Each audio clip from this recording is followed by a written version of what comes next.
welcome to the Onside Kick. Ricky Widmer here along with Mark Weber. How's it going, guys? And Dave Oster is not here with us this evening because Dave's catching up on some Z's like he usually is when he misses the podcast. Yeah, he showed up last week, and I think that hits the quota for a while, so he's going to take a little bit of time off. That hits the quota for October. Dave will be back come November.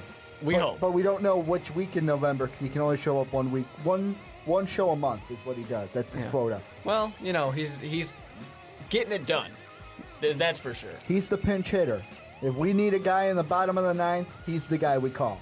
And then sometimes you call and he's asleep, so he doesn't pick up. Perfect. He's our Brett Favre. Hey, There you Brett, go. we need a quarterback, and Dave usually says, no, guys, I'm retired. Not this time. Why don't you guys go get Tim Tebow? He can get the job done. I'm not sure that I can. But we are referring to the Rams calling Brett Favre. We'll be talking about that later in the show, but we got a less jam-packed of a show as we usually do because the Bears have their bye week this week. But we're going to preview the NBA season from a national standpoint. We talked about the Bulls last week.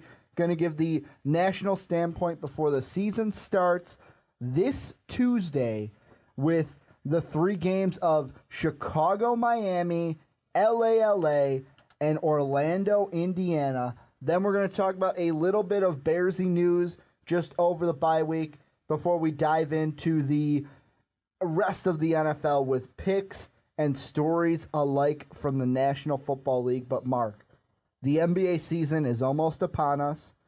Part of me wishes that we weren't starting the NBA until Christmas Day, but that's not the case. We're not going to go back to that shortened season.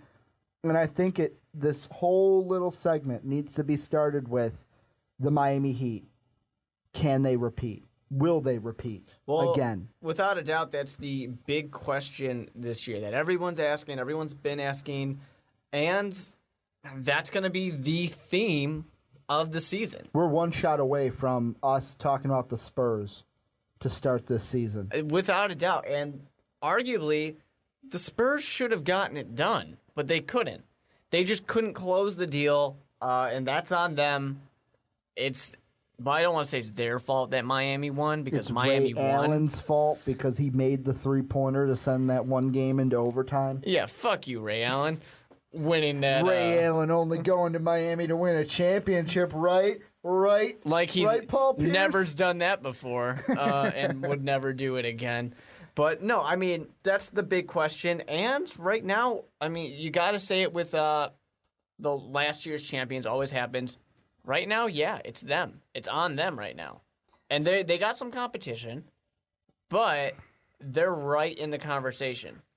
See, two things I find funny about the Miami Heat, because we'll start with them because they are the defending champions. One, Michael Beasley back on the team, where if you remember when they got the big 3, they had to ship him just to make cap room. Yeah, and I think now after seeing all the success, he's like, I'll take a small paycheck just to be on there and get a ring. Remember, who was he number 2 to? Who was drafted right before him? I can't remember. I can't remember the guy's name. I think it started with a D. Right? I'm referring to Derrick Rose, Mark. And you know the thing is, Ricky, Derrick Rose, he's got one of the biggest storylines. One of the biggest storylines in the NBA. Not only can he come back, but with this bench mob, this reworked bench mob, can Chicago finally get it done? We'll get into the Bulls. Don't worry. I know we talked about them last week, but we still got to talk about them this week. But with the Miami Heat, I'm not going to say they made a ton of big changes. Yes, they lose a guy like Mike Miller. They made one very big change. They got Greg Oden. Exactly. Is that what you're referring to? Yeah. They got Oden. Who apparently has broken the NBA with that preseason under the post, just being a big man and going right to the hoop on it. But I don't know. Is Greg Oden going to be that big of a deal? Will he get some rebounds? Sure. Will he fall apart like he kind of did before? There's a good chance. I don't think that Greg Oden's that big of a deal for the Miami Heat team. I just don't see it. See, the one thing I feel like is Miami, you don't really... Greg Oden's not your make-or-break guy. The big 3 are. And I mean, the one biggest thing, and I saw on Sports Nation they had their 5-on-5 panel, and they made a whole bunch of bold predictions about the Heat. The one that I think out of all the 5 they had that might come true this year is Miami. Is this going to be, not only are they going to be a repeating champion again, is this the last time we're going to see Wade, James, and Bosh all in Miami Heat uniforms? See, that's, for me, I'm a little unsure, but I think Dwayne Wade, there's nowhere for Dwayne Wade to go. Miami Heat, that's his team. Miami is his home. Then, although, I mean, Chicago Bulls, but you get what I mean. It's his home team here. It's been for his Do you career. think Wade would go to Chicago to end his career? Don't want him. Yeah, but do you think he would? No, I don't think he would. I don't think he leaves Miami. That's his new home, basically. Yeah, exactly. Chris Bosh, also known as Chris Bosh. He's going to go. I don't think he's going to go. No. He's the one that I feel like LeBron, you're hinting that LeBron's going to be the one to leave, right? If someone's going to leave, it's going to be LeBron, and I don't even think LeBron's going to leave. See, I think LeBron's going to stay because he's going to be like, you know what, I've left before, and I've been hated for it, and I don't want to be the guy who's hated anymore. And LeBron really doesn't want to be hated. Bosh is going to be like, hey, you know what?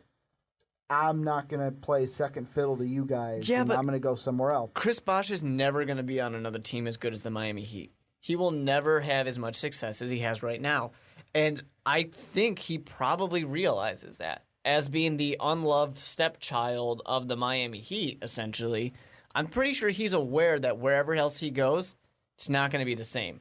He's not going to get the same kind of just generally accepted treatment. Anywhere else he goes, people are going to look at him and say, yeah, it's really not worth it. It's really not worth the big money of a guy who's won 2, maybe 3 rings. I mean, it depends. And one of the other bold predictions that the 5-on-5 panel for Sports Nation said was, is Bosh going to consistently average 20 and 10 a night?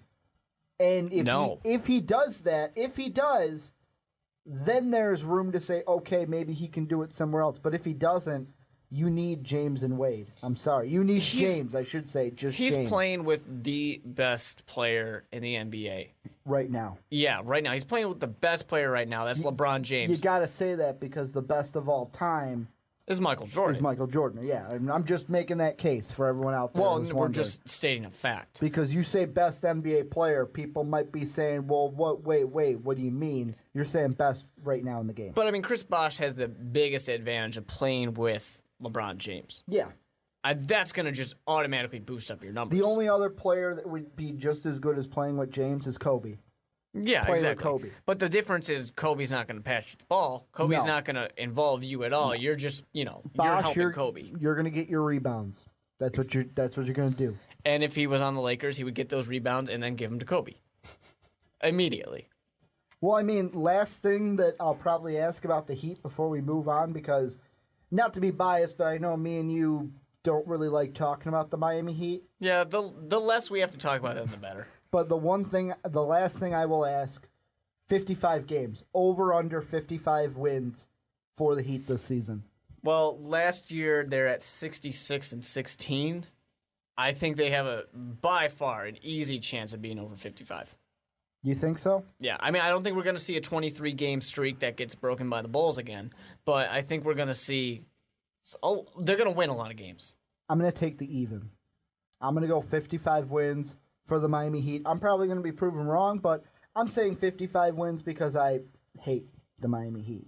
I have no qualms saying I hate the Miami Heat, but Mark, I'm going to let you pick where we go next in our NBA teams. There's a couple teams that I'm thinking of. I don't know what you're thinking of. Boston made some big changes bringing in Brad Stevens after Doc Rivers goes to the to the LA Clippers. Brooklyn, their blockbuster summer deal. The Knicks, Melo in his contract year. The Pacers, how good will they be in the Central? And then you got the rest of the Western Conference, because there is a Western Conference. They are there. But actually, a team I do want to talk about. I want to talk about a team that's doing something kind of funny. Okay. And that's that they are covering up the championship banners of the opposing team, the Clippers.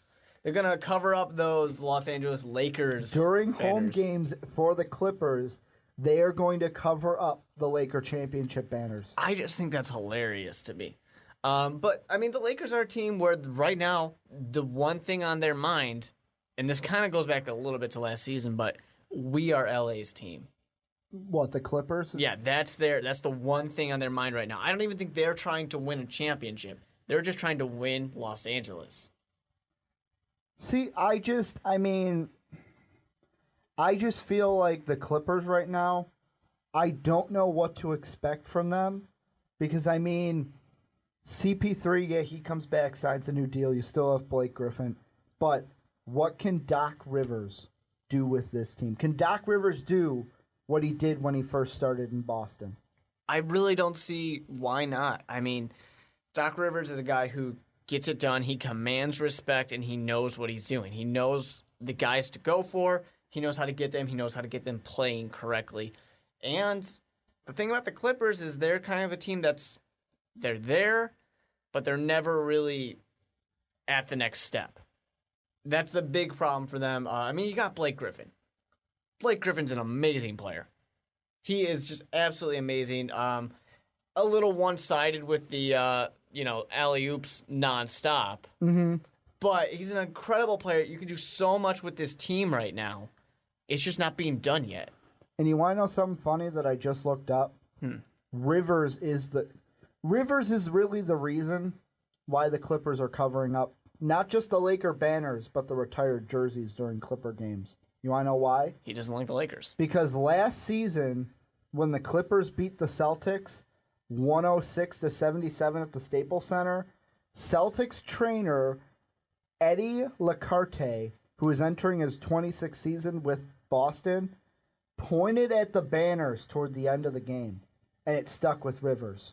That's funny. Even though Rivers was coaching Boston at the time. That's pretty funny. Yeah, I mean, it's weird. It is a weird situation. Like, I mean, you have two different teams sharing the same place. Just to say, we don't care if you beat us. Look who's got the championships. Yeah, you're not LA's team. As much as you want to pretend that you're LA's team, you're not going to be LA's team anytime soon. But that's the thing that they're trying to accomplish. I'll be honest, though. The Clippers are better than when we were kids in the 90s. Well, Clippers weren't even a basketball team in the 90s. And I think, honestly, the thing for the Clippers is until Kobe leaves, you're not going to take LA from Kobe. Well, I mean, CP coming to the Clippers was a great move just because he was blocked from going to the Lakers by the commish. Yeah, and weird overstep, but whatever. But, I mean, him going to the Clippers, you getting Blake Griffin, becoming Lob City, it made the team better than it was. But is that enough? Is Blake Griffin and CP3 with Doc Rivers enough to win a title? I'm going to go there. Win a title. Win a title? No. Because that is what you're virtually going for, is a title. But I think for the LA Clippers, I don't think it's all about the title right now. For most of the teams, it's all about the title. For the Clippers, it's go far in the playoffs. Exactly. They need to finally get somewhere in the playoffs. Because they lost in the first round last year to Memphis, right? Yeah, they're going to be a team that always is going to lose in the first round. I mean, they need to break that pattern. And they don't just have Blake and CP3. They have Darren Collison's. They have DeAndre Jordan. One of the guys that I'll be interested to see is J.J. Redick. I mean, J.J. Redick has been a guy where he had such a great college career, but has been a bench player or a supporting player at best in the NBA. If he gets a chance to start alongside CP3, can he be that spot-up shooter from three like he was in college? And you really, really, it would be so beneficial to this team if you can get him to do that, because if you can get some of that attention away, obviously, from the basket, Blake Griffin's going to just walk all over everybody. No doubt about it. That's what this team needs. They need a third person to step up. Where do you think, at the end of the season, before the playoffs, where are the Clip Show? Where are they? I would have to say they're interesting. They were right in the middle last time. I think they're probably going to stay right in the middle this year. You think so? So, like, you're saying 4 or 5. 4 or 5? Yeah. 4 or 5. And I want to say though that, I mean, I don't know, because number one for me, I'm just gonna say right now, number one in the West, I think it's gonna be OKC. I wonder how the Spurs are gonna do this year, coming off of losing in the finals. I will say Houston, I think, is a top 4 team. I don't really know. I mean, Golden State, how are they gonna perform? Because they're still a good team. Memphis is a good team. The West to me is a crapshoot. I honestly, It is easier to say for the East that you can go for East teams and say, oh, well, you got, in no particular order, Miami, Brooklyn, Chicago, Indiana, top 4 in the East with no problem. In the West, it's honestly just take the teams, roll them like dice, and there's your playoff teams. I just don't think that much is going to change this year in the West. You look at the rankings, the only thing that really is going to be that much different, Houston will be further up probably, but not that high up. Mm-hmm. And the Lakers, if Kobe is healthier this year, as he should be, as he's tweeting out pictures of the needles in his knee, they should be higher up as well. Where does that leave a team like Memphis? Where does that leave a team like Denver? That's going to be the interesting questions, I think. Well, and you mentioned Kobe.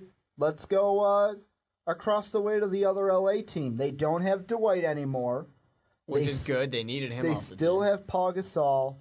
They still have Steve Nash.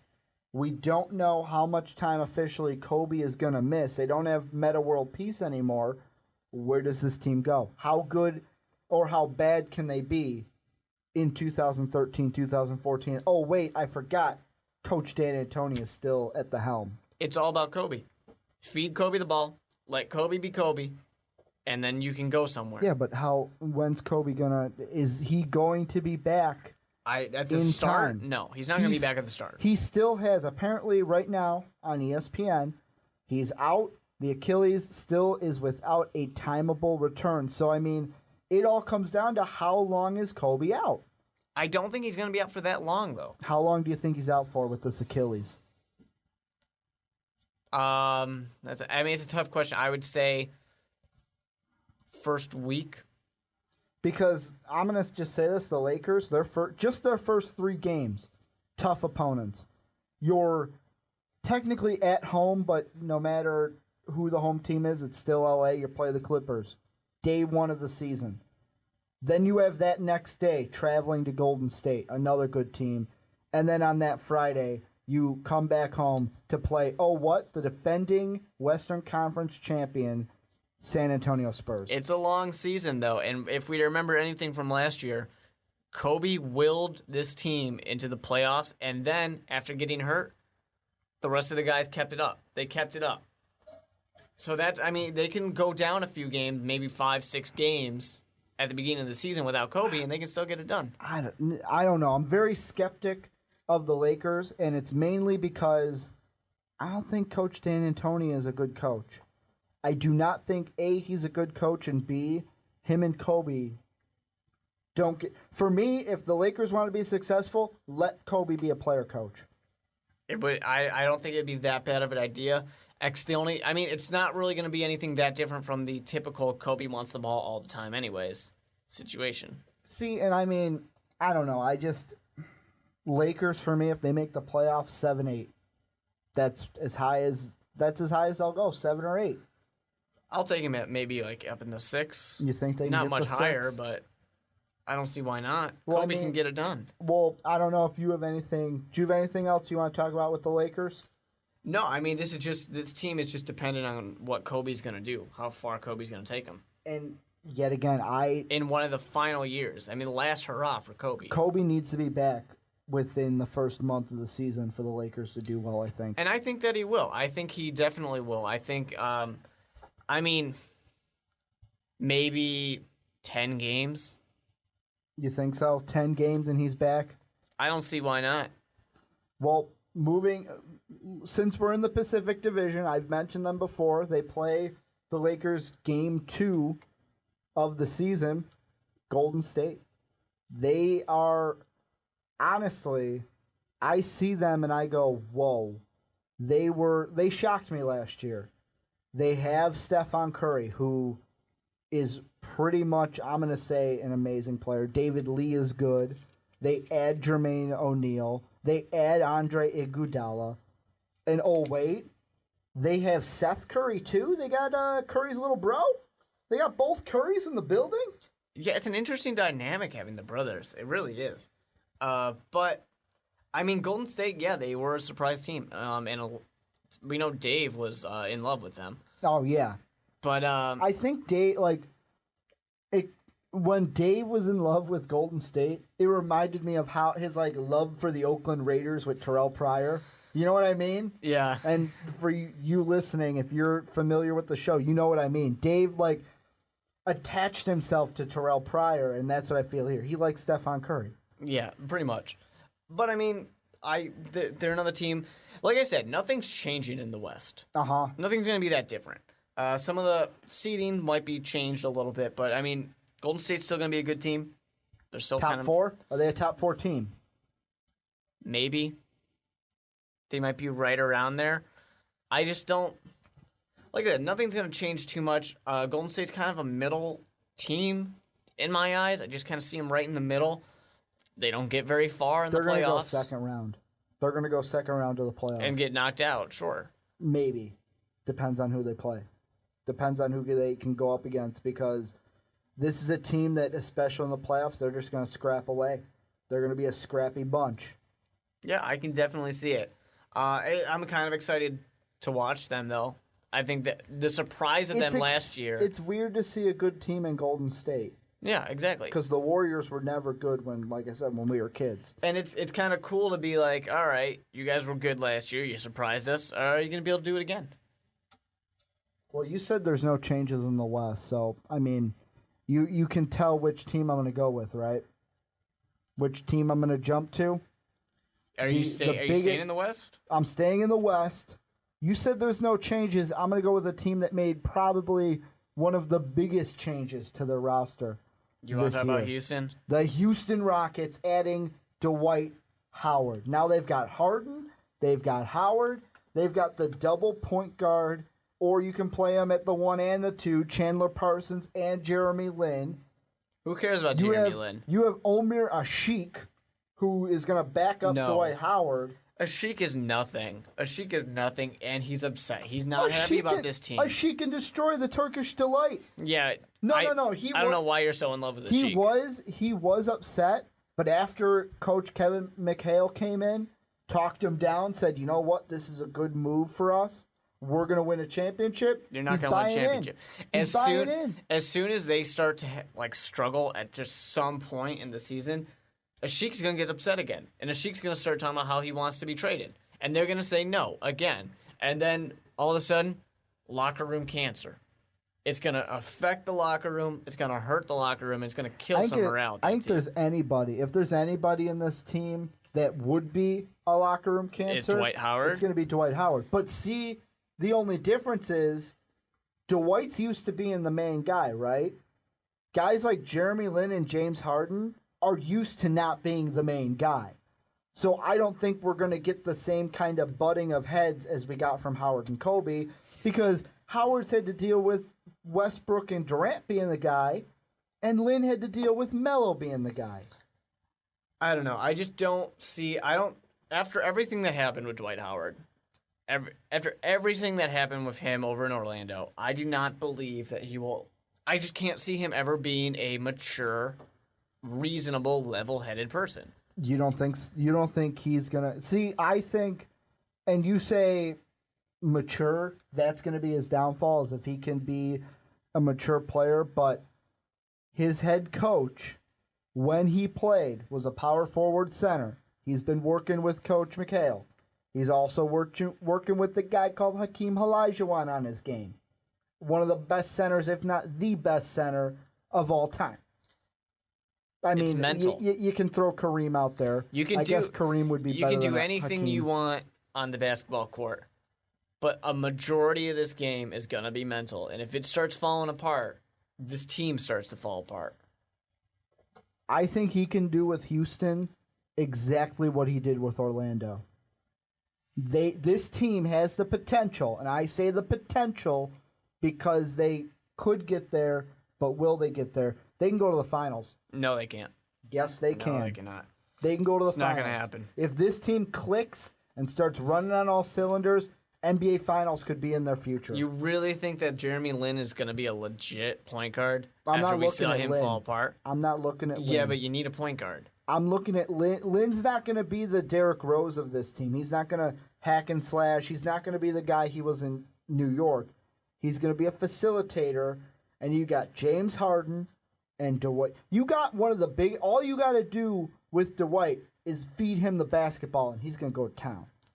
And if you don't, he's going to be upset. Yeah, and that locker room falls apart. But you apart. think Kevin McHale doesn't understand that we need to feed the big guy, being a big guy himself when he played the game? I think the circumstances of the game are going to change that every once in a while, and they're going to get into some skids where that's not going to happen, and Dwight Howard's upset again. And I mean, you got Chandler Parsons, who is another great player on this team. He's been on this team. He was a huge recruiter to bring Howard to Houston. Terrence Jones, a Kentucky guy. You have the Camby man is going to be riding the bench, coming off the bench for him. I feel like this Houston team has, and yes, I say the potential to get to the finals. I disagree, but that's what we play the season for. Top 4 team in the West. They are going to be, I will put it now, I will peg them as the 4th seed in the playoffs. I don't know. It's kind of close.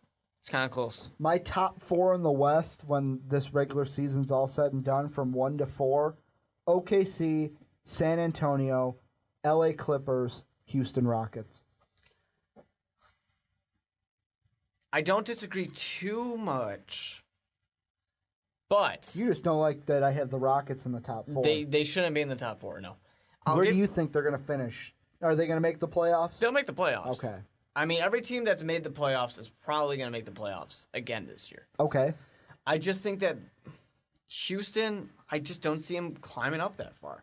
I would, obviously, Memphis and Golden State, I think, which were better teams last year, are probably going to be better teams this year. They already had time to develop as a team. Mm-hmm. They've already had time to gel, get that locker room mentality, and get that kind of teamness about them.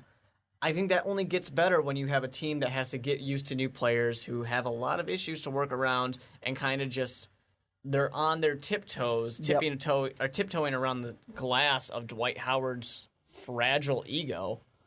See, you keep saying Dwight's fragile ego. I think we're going to see But just the past different Dwight Howard than we saw in L.A. We're going to see more of a Dwight we saw when he first came into the league with Orlando. That's what we're going to see. I'm just going off of recent history. Recent history in the past few seasons has been Dwight Howard can't handle it.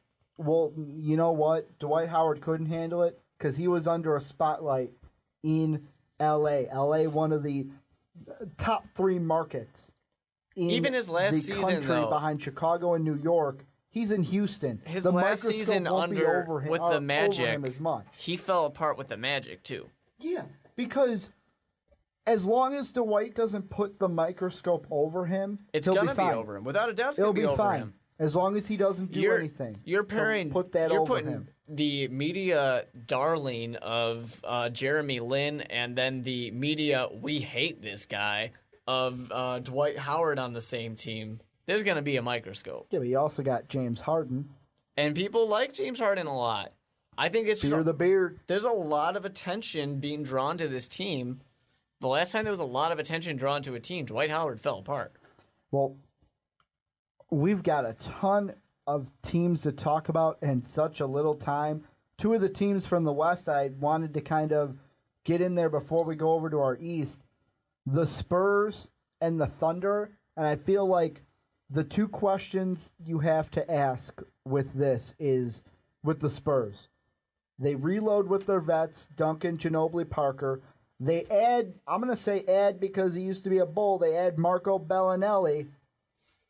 First off, can the Spurs, do they have enough in the tank to get back to the finals? Can they do it, or was last year it for Duncan and company? I thought last year was it, but to be honest, I thought the season before that was it. So, I mean, this team, they did a good job of infusing some youth and keeping the older veteran players going. They might fall apart, but I'm not going to believe it until I see it. I'm actually fairly confident that the San Antonio Spurs can get right back to the finals. I'm going to throw it out there because I think this to be true.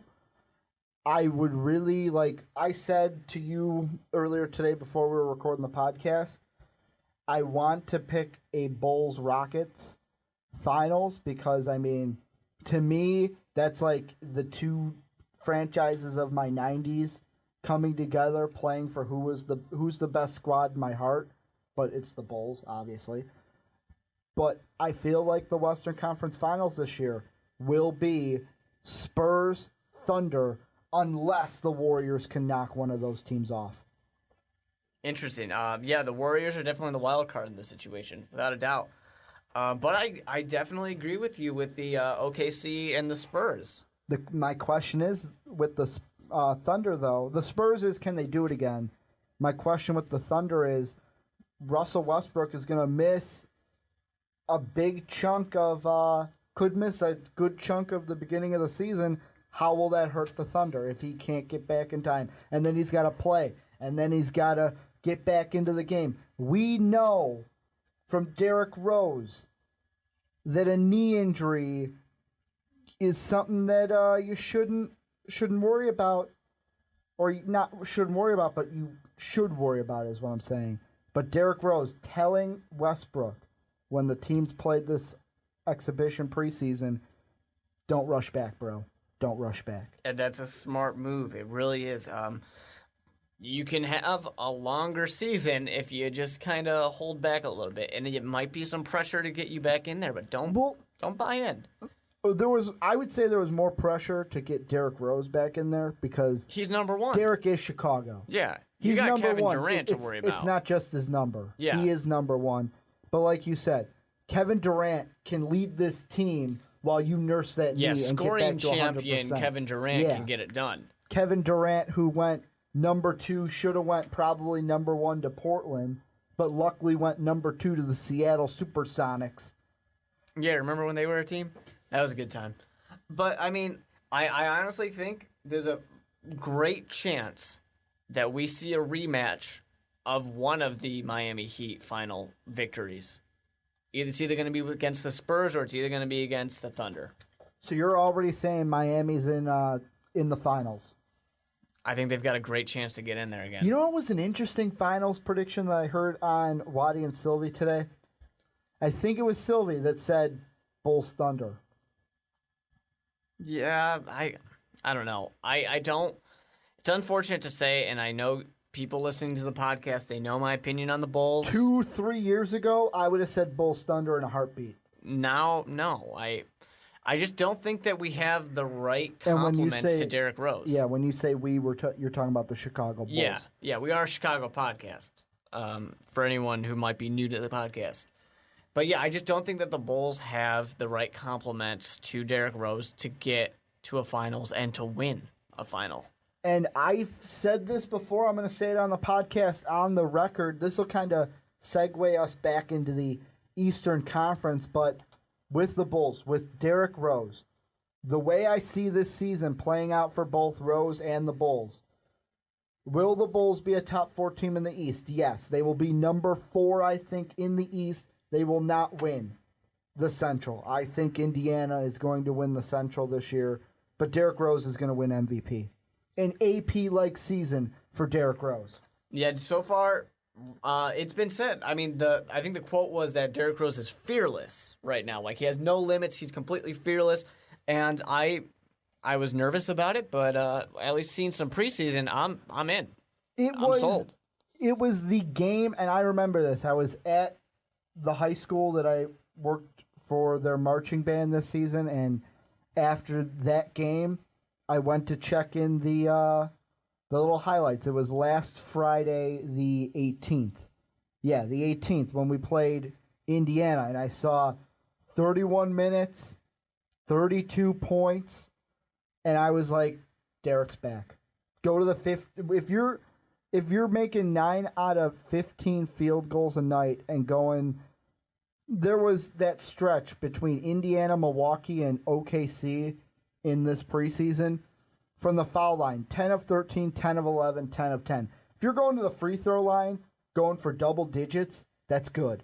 That's always a good thing. Derrick Rose is almost making me forget he was ever gone. And it's just the preseason. I mean, we got to wait and see what happens in the regular season. Obviously, it all gets ramped up. It all comes to a different level in the regular season. But I'm excited. What makes me nervous, how often do we see Teague take the court? Not often. Are we going to see Tony Snell take the court? Are we going to see Eric Murphy take the court? Well, Snell and Murphy have taken some court. My biggest, and we talked about it last week with Snell, we got him apparently for three-point shooting, but he hasn't. He's not been shown that he can get the three. And the thing with Teague is the 2 big games he played well in, the 3 biggest minute games he's had. Milwaukee had 25 minutes, Detroit he had 26, and Washington he had 25. 2 of those games he scored double-digit points against Milwaukee and Detroit. He's not going to get those minutes, though. He's not. Not even close to it. The first 2 games he had 6 and 7. Then he had his 25-26, 18-25-13, and then 15 tonight in the 94-89 win versus Denver. And then, obviously, with Joakim hurt right now, we're going to see if that's a recurring injury or not. Joakim and Heinrich sat tonight for the Denver game, and looking to be back on Tuesday. Now, we saw a Mr. Robinson throughout the playoffs and the end of the season for the Bulls. We saw a lot of him. Why did we see a lot of him? Because Captain Kirk was sitting on the sidelines all the time. And Captain Kirk's the guy we kept, the guy who got hurt all the time, on this team that already is used to people getting hurt. Nate had a really good season last year. I'm great with getting rid of Nate Robinson. And we would have had to pay him. The one thing I feel like Teague is going to have to play because of that. He has to. Because if Heinrich is hurt, Teague's going to have to take his spot because Jimmy Butler is going to be playing the 2. And so far on the Chicago Bulls, I haven't seen anything out of Kurt Heinrich except for tackling LeBron James and getting hurt. That's all I've seen out of him. But he's Captain Kirk, and we still love him. We still love him. We can't not love him. My biggest thing about the Bulls is, are we going to trade Lou? Is this the year we trade Luau? How long have we been asking that, though? 3-4 years. Exactly. We keep asking the question because it's something that should get done eventually. This is the final year that it can happen before he either walks or we pay him. You can't let him just walk. Get something out of him. Yeah, I feel like this is going to be a play it by ear by the trade deadline type of thing. Because we're not going to give him the big paycheck. We can't. If we give him the big paycheck, we have guaranteed that we will not win a championship for the amount of time he's here. He is a free agent. He's making about 14. His cap hit is about $14.275 million.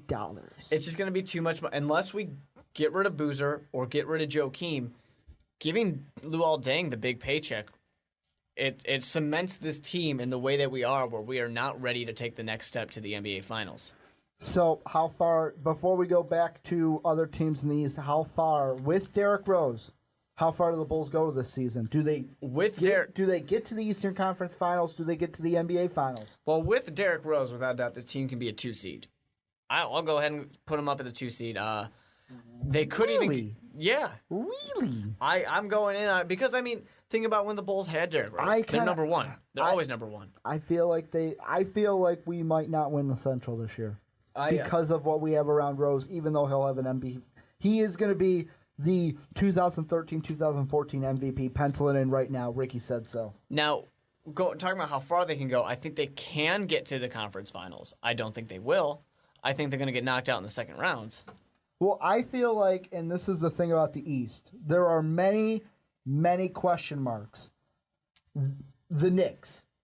Melo's in his contract year. He has his coach telling him, hey, shut up and play basketball. Don't talk about free agency. How are the new-look Knicks going to do this year? You have Boston. They have KG. They have Paul Pierce. They lose C.J. Watson. They lose Chris Humphries. They bring in Jason Kidd as their head coach. How are they going to do this year? Boston, you've got Rajon Rondo, who I don't think he's playing to start the season because of that injury that he suffered last season. You bring in Brad Stevens as your head coach. And this is a team that was all... I mean, Doc Rivers was a huge thing for Boston. Losing him, you're not going to just be the same Boston team immediately. It's going to take a little bit. Well, and I'm reading here, according to ESPN, it was confirmed Wednesday that Rondo said he will return to the court this season and said his recovery from knee surgery is progressing. Quote, it's getting better. The leg is probably 87% depending on how my day goes, end quote. A funny quote. I just think it's funny that depending on how my day goes, my leg's doing fine. But bad day, my leg's not doing so great. Well, I think Derrick Rose told Russell Westbrook not to hurry back. He should be telling Rondo to do that because Rondo, I would say, is in the same position Derrick was last year. Your team left you. You're not going anywhere. Just sit out. You might as well. I mean, just sit out the whole year. You're not going to do anything. And I know as a player, you don't want to do that, but I'd come back 100%, let the team suck, get some draft picks, and then come back reloaded. It's not like Boston's going to go to the finals. It's not like they're even going to be competing in the conference championship. I'm going to say 8th seed or miss the playoffs. 8th seed at the best, and that's if they have a really good season. I'll go there with you. Definitely. Because my playoff teams in the East, my top 4, in no particular order, Heat, Nets, Bulls, Pacers. I think the Knicks are going to make the playoffs. I think the Bucks are going to make the playoffs. And as my last 2, maybe the Atlanta Hawks and the Cleveland Cavaliers. Yeah, I mean, Cleveland definitely has right now everything they need to become a relevant team. You know what I would love from Cleveland? I would love them to get the 8th seed, play Miami, and knock Miami out in the first round. How great would that be for the city of Cleveland? And knock Miami out in Cleveland. I need to bring you to reality for a second, Ricky. We're talking about Cleveland. All right, we're talking about the home of the Factory of Sadness. There's nothing good that can happen in Cleveland. Yeah, but Cleveland's making strides. They are making strides, but they are a much better team than what LeBron left them with. They are not going to beat the Heat, though. Well, yeah, because they only had LeBron. Because it'll be interesting. They have Andrew Bynum. Well, how much will he play? Yeah, what's going to happen? Dion Waiters. They have Kyrie. They have Alonzo Key. They add the first pick in the NBA draft, Anthony Bennett out of UNLV. Tristan Thompson. These young guys can go get it. I just need to say, though, that for Bennett and Kyrie, there's a lot of pressure on them to be LeBron James. A lot of pressure to say... And Dion Waiters. Yeah, our guy left. The guy who was the savior of Cleveland. The guy who was going to take us to the promised land. He's gone. And he's been gone. We need one of you to do it. Looking at the roster, some other the rooks that they had Kenny Kajee out of Miami of Florida, and I'm going to screw this name up for sure, Sergei Karasev out of Russia, the 19th overall pick in the draft. It's just for right now, I think Cleveland's a wait and see. Don't get too high on them because they're probably not going to be getting it done. But maybe. I mean, I definitely think they can slide into the 8th spot. They can slide in. Maybe they can have a great season, slide to 7. But with that being said, I know they probably won't beat the Heat, but I'd like to. I think that'd be awesome if they could. Cleveland, let's remember that you're Cleveland, and don't get excited about anything. But that's my 8. I mean, we didn't talk much. Brooklyn, what do you think they're gonna like? Their big move with bringing Kevin Garnett in, bringing Paul Pierce in, having Jason Kidd as the head coach. We say they're going to be a top 4 team. They still have Darren Williams. Yeah. Everyone forgets about him because of what they brought in. Well, they should forget about him because he didn't do anything worthwhile last season. And to be honest, I'm not sold on Jason Kidd. I've been saying as a coach every time we do it. Yeah, because he's a new coach going into a new team. Yeah, but they also have, I can't remember the guy's name, but one of their assistants used to be a head coach for the Nets. So they basically have 2 head coaches. I just think that right now you have players on the Nets who remember playing against Jason Kidd. And they remember playing against him last year, 2 seasons ago. He was just a player that you were against. I don't trust it. So I just don't believe that this new guy can command the respect that he needs. And with that being said, you're talking about an assistant coach. An assistant coach being able to get it done. You know what an assistant coach says to me? If you're listening to the assistant and respecting the assistant more than you're respecting your coach, why isn't he the coach? What's the point of Jason Kidd if we don't have this guy, or if we have this guy that we respect more and are listening to? I don't think that's going to happen. I think that Jason Kidd is the closest thing you get to a player coach without him playing. And that's going to be a good thing, that he's going to be able to relate to the players, because it's like he's going to be like, hey, you know what? I was a player. I understand where you're coming from. It wasn't that long ago since I was a player. I think Brooklyn's going to be in pretty good shape. Are they going to win it all? They've got so much talent. Are they going to win it all? No. I feel like Brooklyn loses in the second round. Heat Bulls NBA Finals. I am going with the Heat Bulls Eastern Conference Finals. Brooklyn got embarrassed by the Chicago Bulls in their inaugural, Brooklyn Nets season. They're new, they're different, they're changing it up. They got embarrassed. They have something to prove. And that was without Derek. Yeah, they've got something to prove. And I think they're going to – this whole season is all about proving that it's not like – proving that that trade actually helped them. Yeah, that it was worthwhile. And now they went even further to get more on this team. They can get to the I will say, conference though, finals. It was like last year in that series against the Bulls when the Bulls went up 3-1 after that overtime win, and I was like, oh, they're going to do it. They're going to go to Brooklyn and end it, and then they lose 2, and you're like, okay, now we're up 3-2, what's going on? And then the Bulls finally end it in 6 when it should have probably ended in... Or no, it ended in 7 when it probably should have ended in 5. Yeah. It shouldn't have gone to 7 games. But that was also without Derek. Yeah, it's sad. It's sad for Brooklyn. But, I mean, they have all the talent they need to go to the Eastern Conference Finals, without a doubt. Is there going to be some other things that kind of get in the way and maybe they get knocked out sooner? I don't doubt it. Before we get to our NBA Finals prediction, I got one more question for you about the East. I have talked about how I'm most likely going to go with Indiana winning the Central. Are you buying that? Are you buying what I'm saying with Indiana winning the Central over the Bulls? No, I think the Bulls are going to win the Central. I don't doubt that it's going to be a hard-fought competition that gets close to the end, because especially after seeing what Indiana could do in the playoffs, they're the real deal. They're a real team. They're not faking it. They're really competitors. They lost to Miami in the ECF, right? They should have won it. They were so close to getting in there, and they couldn't get it done. But, yeah, I mean, they showed everybody that they're the real deal. They just need a little bit more time. They need more time to develop, and they need to kind of get a little bit of things figured out and tweaked. See, and I'm looking at, let's say, 1, 2, 3, 4, 5, 6. Their first 7 games of the season, 2 of those games are against teams like Chicago and Brooklyn. The other 5 games, Orlando, New Orleans, Cleveland, Detroit, Toronto. Besides Cleveland, 4 wins. Nice favorable start. Yeah. Definitely. So, I mean, that is something that they need to go and take advantage of.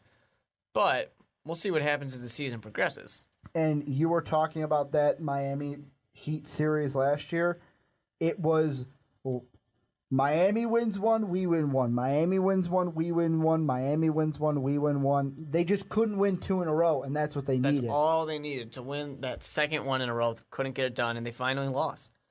And to be honest, though, it started off in a way where you should have won game 1. It all started, I was going to say, with that game 1 with that, what was it? They had, who was it on LeBron, and they should have had, I can't remember who they didn't put on LeBron. It's such a bad coaching mistake to start off. But yeah, it was embarrassing. And you were so excited. As a Chicago Bulls fan, obviously we don't want to see the Pacers do very well at all.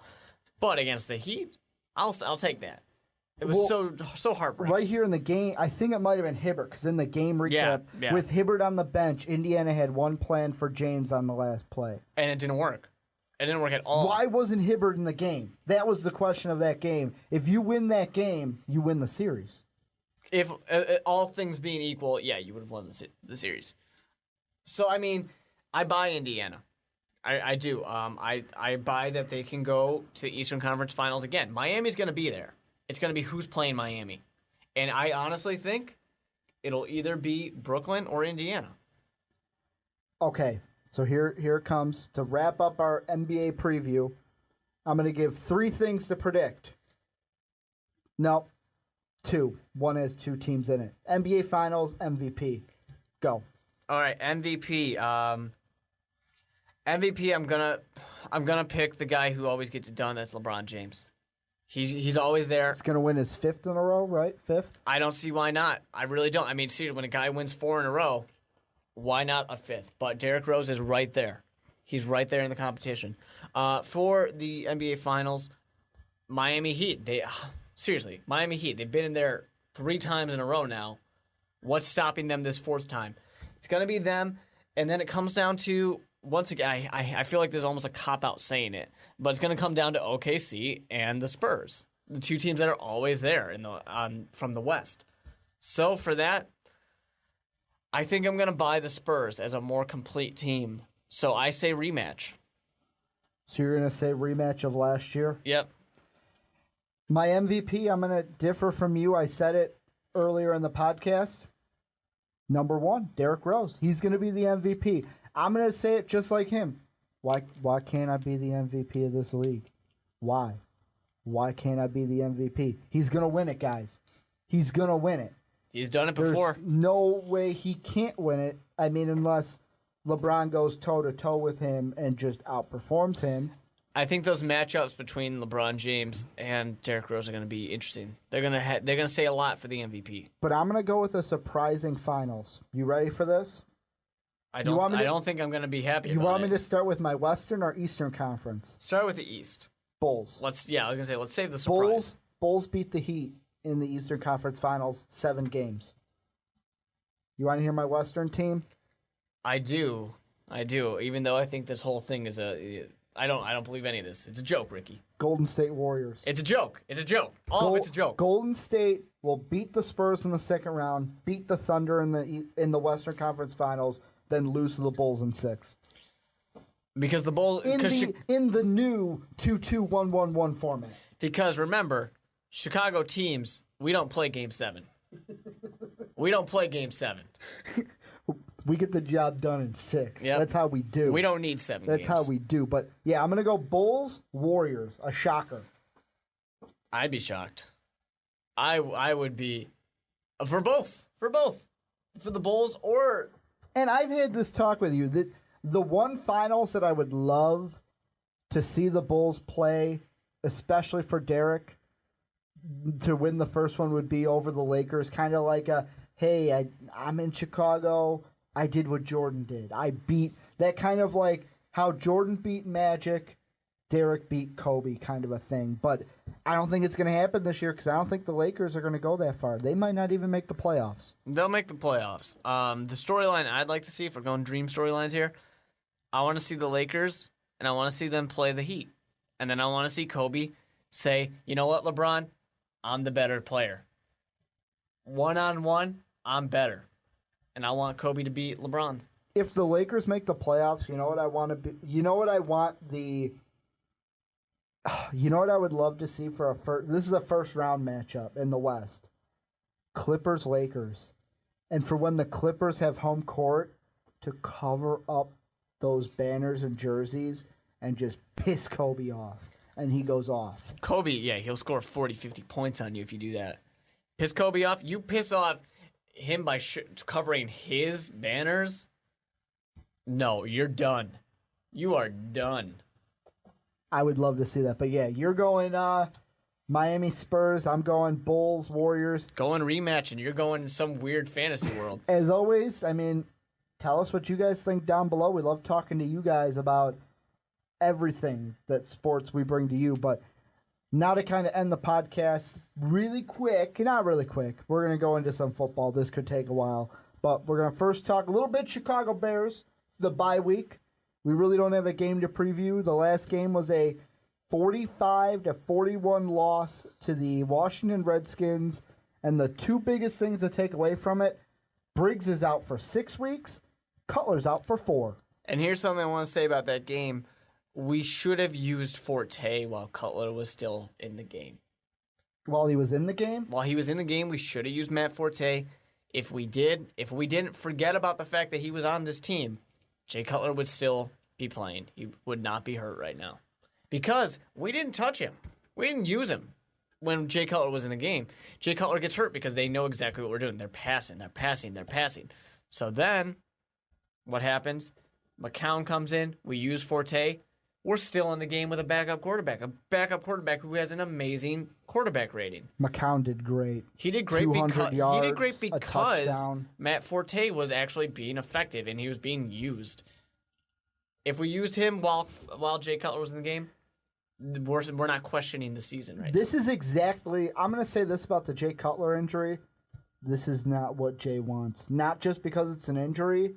Because what's the one thing we said at the beginning of the season about Mark Trestman? What might he want to do? He might want his guy. And you know what he might say to Emery at the end of this season? Let me go get my guy.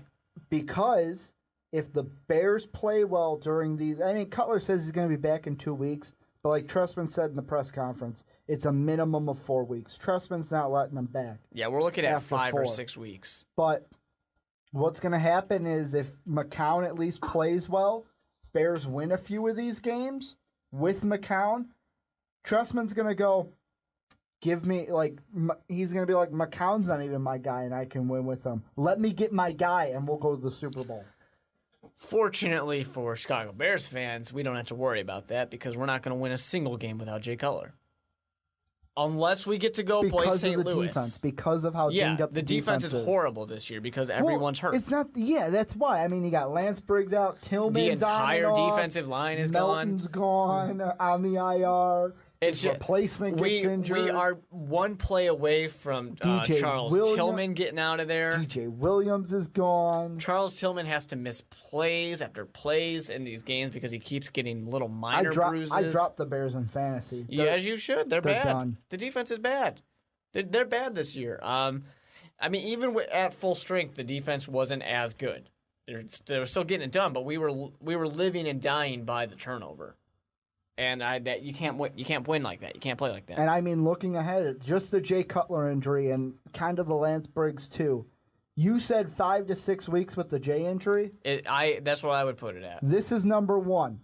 The next 5 games after this bye week: at Green Bay, loss, tough game; at home against Detroit, loss; at home against Baltimore, toss up.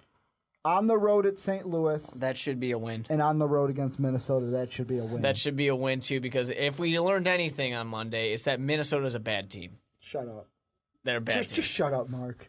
They are a bad team, and they should feel bad. But I don't know. I feel like the Bears, this is not what you wanted, but I feel like, I'm going to say this to Bears fans, because I'm a Vikings fan. If you guys finish bad and don't make the playoffs, don't blame Trestman. Oh, it's not Trestman's fault. Trestman's been doing everything he can do. Don't blame Trestman. Blame the injuries. Blame the... I mean, if Jay Cutler goes out and you don't win a game because of it, blame that. I mean, you did it when you lost in the NFC Championship game. This is classic Chicago Bears right now. We always get injured. I don't know what it is, but we always have these bad injuries. And, you know what, to be honest, though, I mean, this last injury here... when looking back at all the injuries that we've had with Jay Cutler and how all these injuries have always ruined the season, if we decide we don't want Jay Cutler, and I'm a huge Jay Cutler supporter, huge fan of Jay Cutler. Yeah, but what if Trestman can get, quote-unquote, a guy that he would call his guy? Yeah, if we decide we don't want him, and Trestman goes and gets a guy who I give my nod of approval to, as much as that matters. As much as that matters. Because it does. Then I'm all right. I'm all right because so far nearly every season with Jay Cutler ends with Jay Cutler getting hurt and the season goes away. Barely any of those are his fault. And injuries really aren't very often a player's fault unless you're in an RG3 situation. But still, I mean, I would love for just once for our season not to end due to injuries. Well, and with that being said, that's our little snippet on the Bears bye week situation. Why don't we go on into our picks? Let's do it. And I mean, first we have to start off Cowboys-Lions. Yeah, I don't believe in the Cowboys. I'm going with the boys.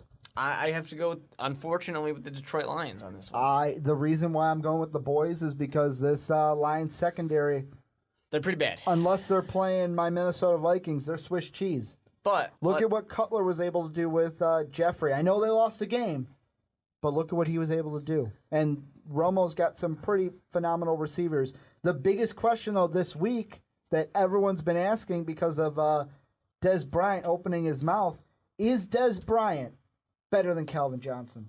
I think the big question, and first of all, the answer is no. And second of all, the big thing is Tony Romo, are you going to have time to throw, and are you going to be having somebody named Ndamukong Suh standing on your face?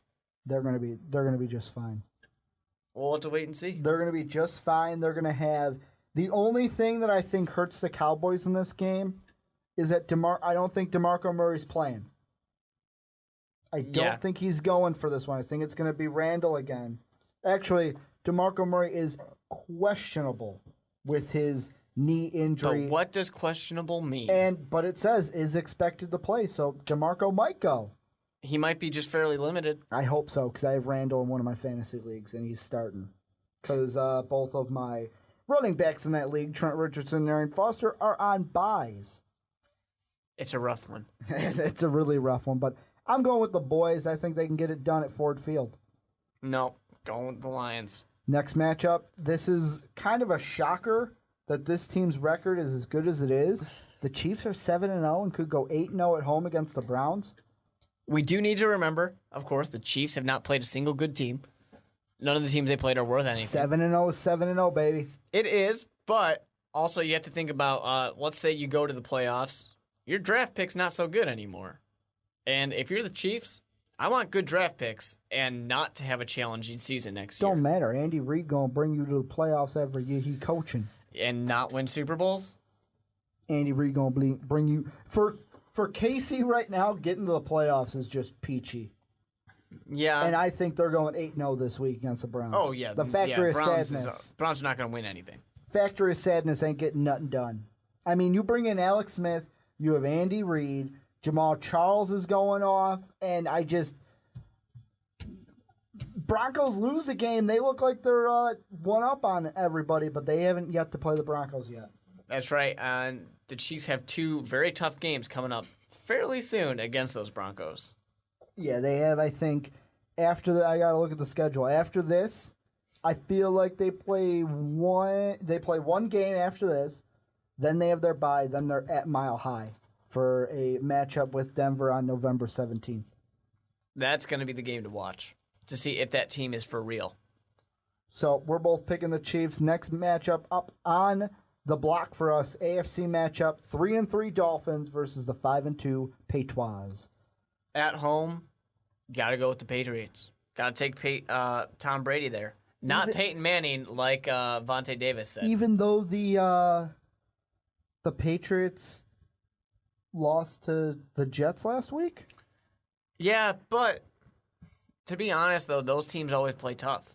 And I'm going to say this, I'm going with the Patriots, too. I'm picking against my Dolphins. Usually I've been a huge Dolphin supporter. Huge Tannehill lover. No sophomore slumps here. No sophomore slumps here. But I feel like the Dolphins to me, when I pick them, they win. When I don't pick them, when I pick them, they lose. It's the opposite. Whatever the opposite is. When you pick them, they lose. When you don't, they win. But the only problem I have, and this is from last week's game from New England, Logan Ryan, on that interception return that he took for a touchdown. Did you see that, by the way? I didn't watch any of that game. You want to know how he celebrated when he grabbed his dick. When he jumps into the end zone and does the grab my dick, hold my dick. Which, that's fantastic. Didn't he get fined for that, too? No. No fine. I thought Not he got that I've fined. heard of. I have not heard of a single fine. I was listening to ESPN surprised. Chicago all week.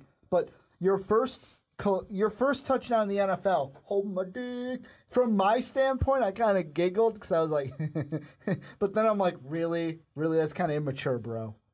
Come on, grow up, Ricky. Grow up. But our next game on the block, we have, my computer scrolled down. We got the Saints versus the Bills. The Saints and the Bills. I'm going Saints. 5-1, Yeah. gonna go 6-1. Saints, to me, they might be a team that goes to the NFC Championship. Yeah. Maybe even the Super Bowl. Could you They're imagine? a good team this year. Could you imagine Saints, Broncos, and Drew Brees cock blocks Peyton Manning for another Super Bowl? Wow, that would be something. And I distinctly use the word cock block there because that's what it would be. That would be sad for poor Peyton. Everybody thinks he chokes in the playoffs Unless he plays the Bears. Well, that was Rex Grossman's fault. Let's put blame where blame needs to be. Rex Grossman lost a Super Bowl. Or Lovey. It No, could be Lovey's fault. That one's on Rex Grossman. Fuck it, I'm going deep. Unleash the dragon. I just love giving you crap about that Super Bowl because I know you love to forget about it. That's a sad one. That was a rough night. But I don't think that. I mean, EJ Manuel's not going to be back for the Bills. I think the Saints should have, anything can happen, but the Saints should have no problem with the Bills this week. Yeah, the Bills without EJ Manuel are nothing. Our next matchup, Giants-Eagles. Are the Giants really going to get their second win? I think that they are. What's funny, though, is the Giants are 0-4 away. Eagles are 0-3 at home. They have not won a home game yet this year. The Eagles are just an inconsistent mess. And to be honest, the NFC East is an inconsistent mess. I'm picking the Giants on this one because in the NFC and the NFC East, I'm going to go with the Eagles. you have no clue what's going to happen ever. I got to go with the Eagles because Michael Vick's back. Michael Vick's starting again, and I feel Michael Vick lost his like job. Most of the people on ESPN, Got his job back because Barkley ESPN threw Live, 3 interceptions in one quarter. ESPN primetime, they were saying that, Dallas gave everyone the blueprint on how to slow down LaShawn McCoy. Michael Vick's back behind center. LaShawn McCoy's going to take off. Deshaun Jackson's going to take off. I'm glad because on one fantasy team, I got both McCoy and Jackson. Never trust Vic to stay healthy. That's all I got to say. I'm picking the goals to win this. Giants fall to 1-7. Eagles are going to go 4-4 at 500. They're going to have a whopping 2 victories. And this next matchup, I kind of feel like we don't have to talk about it, but I'm going to mention it anyways. San Fran goes to play the University of Jacksonville. Yeah, the 49ers are going to win. That's all. And Frank Gore may not play. May not play. Doesn't matter. 49ers are going to win. Which hurts me because he's in 2 of my fantasy leagues. Jacksonville's not going to win a single game. You don't think you're going to win a single game at all? I really don't see. Who's Jacksonville going to beat? Jacksonville are terrible. They're a horrible Jacksonville's team. got to beat somebody. Who? Arizona, Cleveland.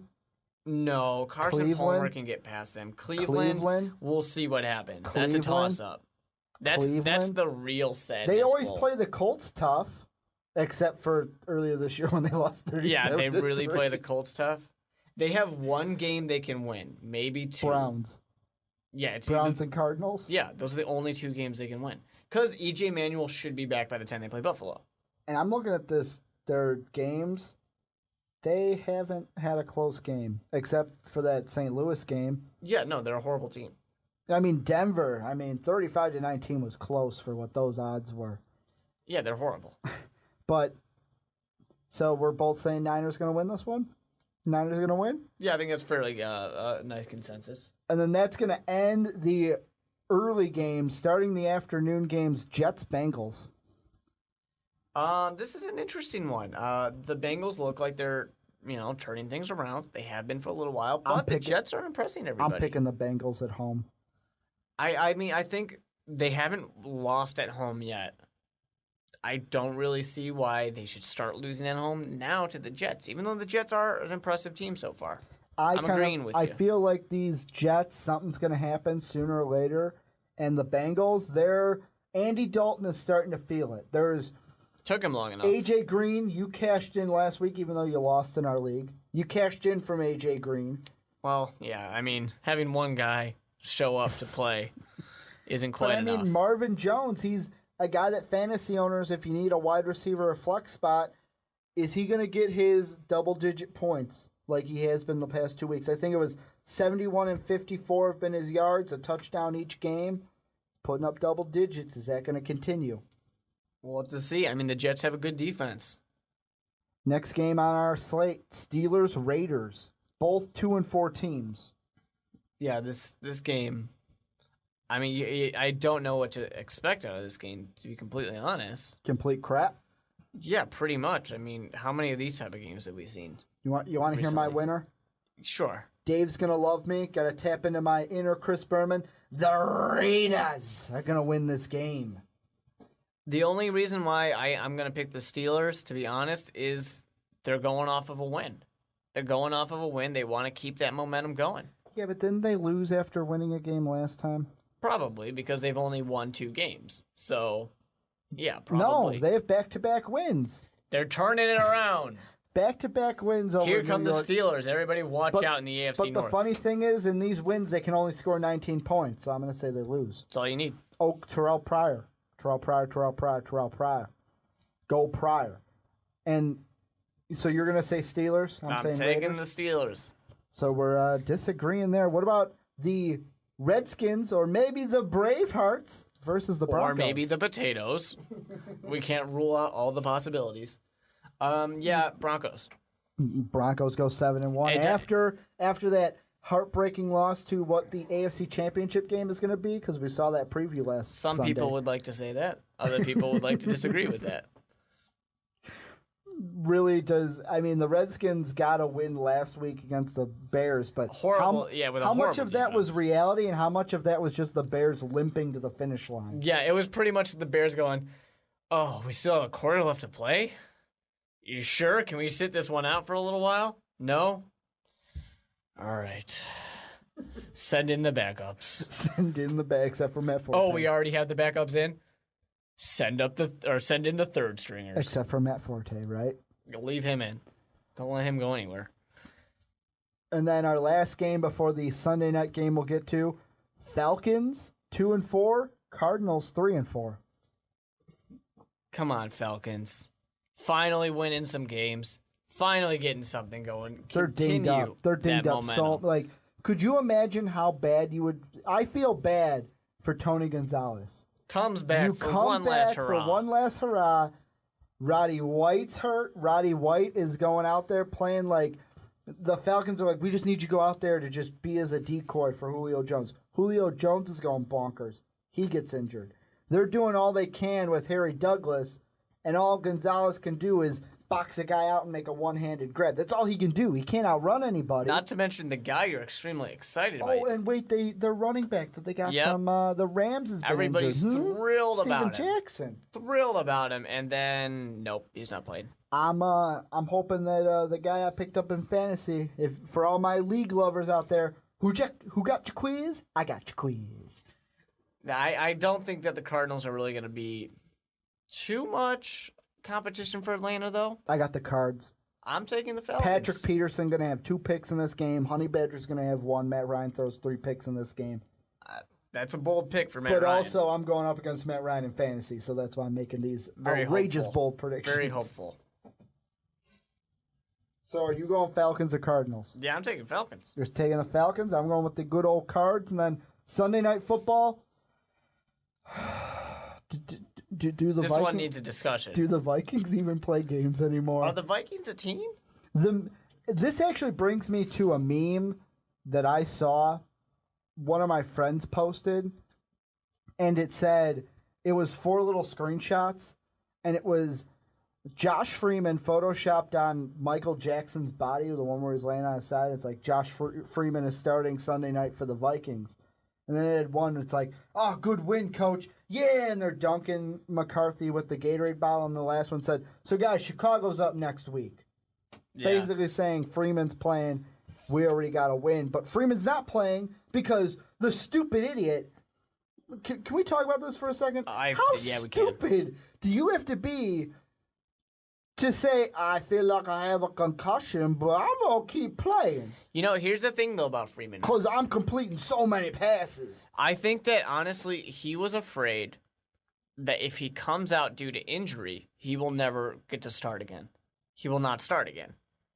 So I think that's why he stayed in. He was hoping that somehow, at least he could get some garbage time points, which he wasn't able to do. Because he had to get something, because he showed up and was horrible. Absolutely horrible. Like I said, I've been saying on podcasts, this whole week I've been really listening to ESPN Chicago, and on Urko and Airy, I heard they came up with a little conspiracy theory. And I'm going to say it to you, and you're going to tell me what you think. Josh Freeman threw 53 passes in the Monday night game against the Giants. What they think is Leslie Frazier was forced to start Freeman by the management. And these 53 passes was Frazier's way to say, you wanted to play him, here you go. Because he had 53 passes. Peterson only had 13 carries. Yeah, you have Adrian Peterson on a team. You're not giving him the ball. I mean, if you really want to pass the ball, pass it to AP. This was Leslie's way, they said, of saying, you know what? You wanted me to play him. Here you go.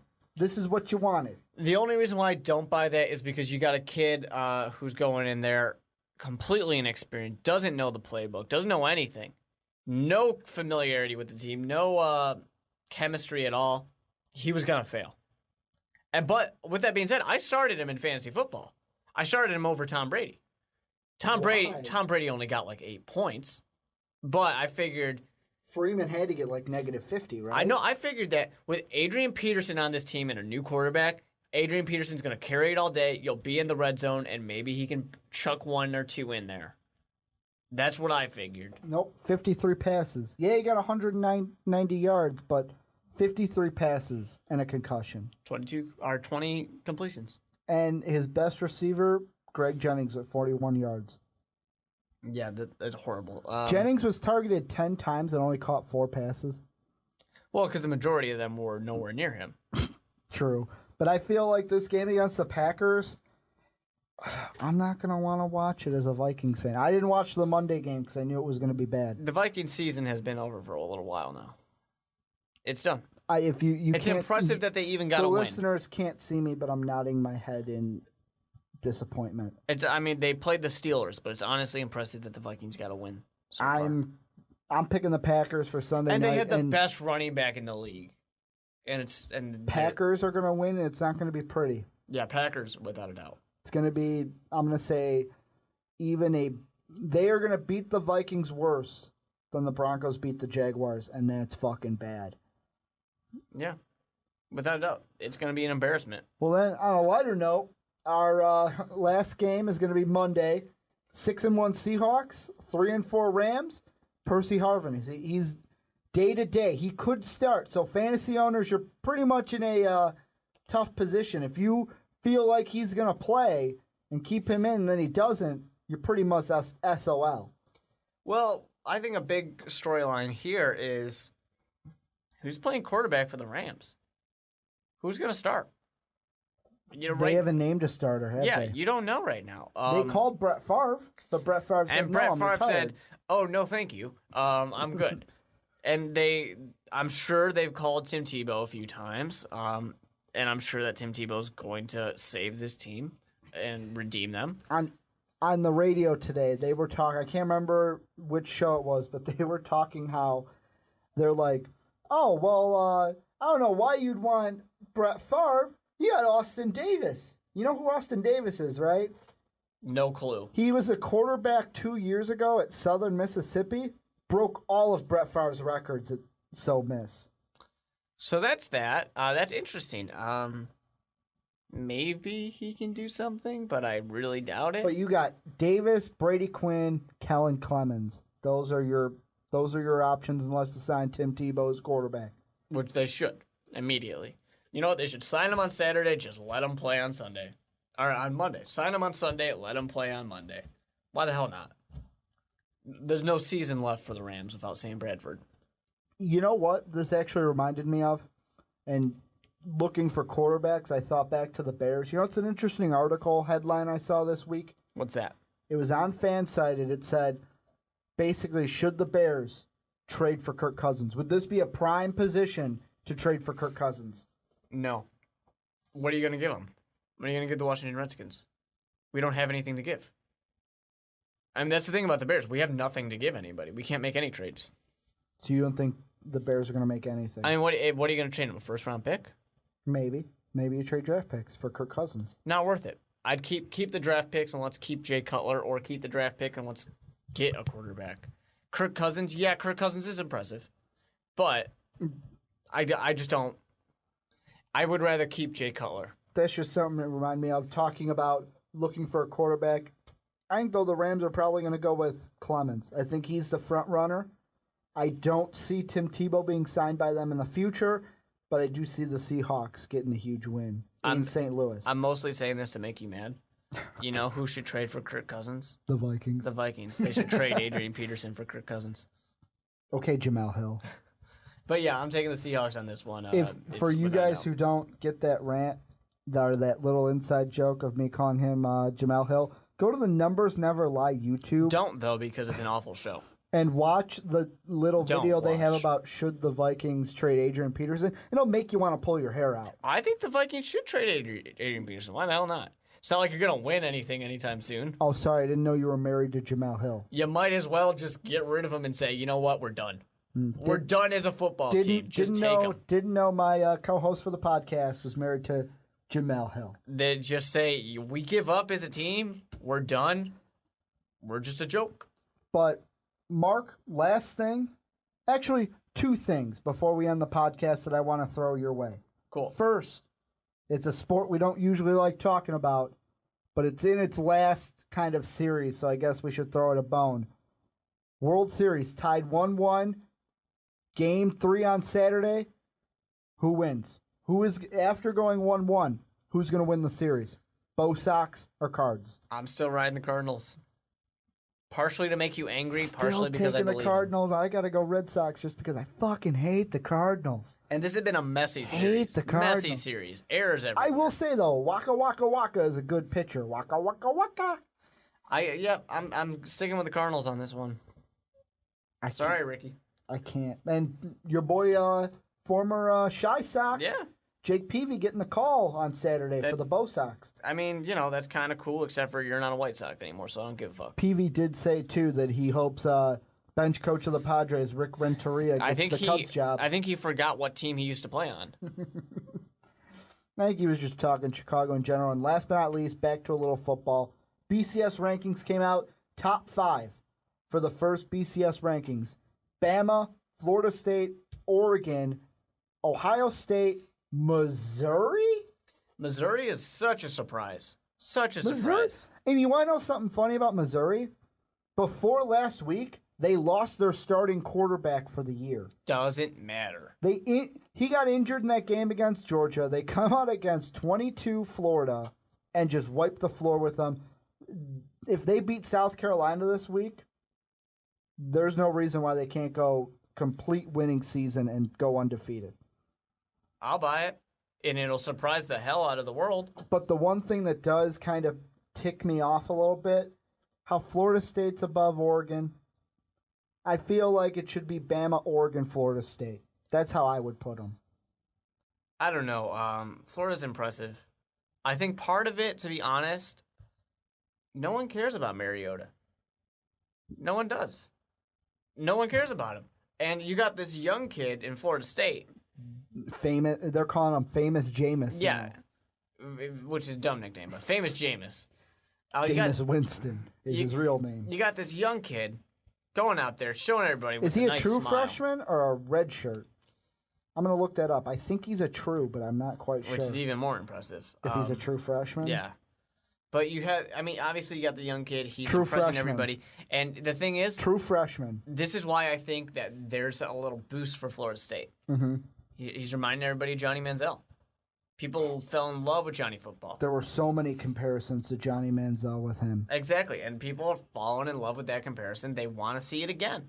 And that's why everybody wants him to be over Mariota right now. At least everyone in the media wants him to be over Mariota because they're just in love with the storyline. And Mariota doesn't give them anything. They don't care about it. He's a guy who lost his head coach and can still get it done.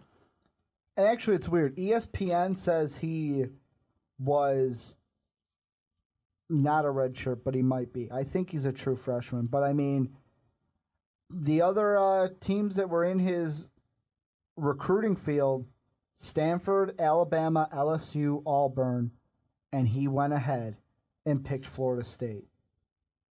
I like it. I like the pick. And he went ahead and picked Florida State to go ahead and commit to them, sign with them, and now it's like he's never looking back. And, Florida State, after having a quarterback go to the draft, they're saying, EJ who? We don't remember that guy. They got a new guy who's even more impressive.